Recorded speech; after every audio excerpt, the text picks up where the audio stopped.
Kuya Mike, question. Kumakain to po ba ang mga manananggal kahit wala po silang stomach kahit putol po ang kanilang mga katawan? What? Utoy, napakahirap naman ang tanong mo. Oh no! Pero kahit katang isip lang yan, sige, sasagutin ko para sa'yo. Yay! Salamat po, Kuya. Curious lang. Wow!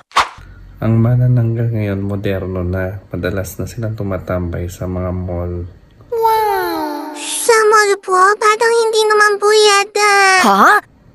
Madalas na kasi ang mga manananggal doon para kumain ng mga paborito nilang pagkain. Oo? Yan ang pong kinakain nila. Gusto mo talaga malaman?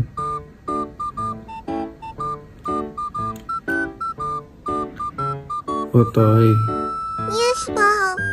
madalas silang umorder ng pretzel cinnamon sugar flavor. Pretzel na cinnamon sugar flavor. Kaso kaputo lang ang kinakain nila. Bakit naman po? Mahina sila kumain. Totoo po ba? Utoy, anong brand ba yung kilalang nabibiling pretzel sa mall? Ang pretzel sa mall, Antians. Ayun na. Mahilig silang kumain ng kaputol na Antians. Kaputol Antians. Kaputol Antians. Kaputol Antians. Now you know. Hmm.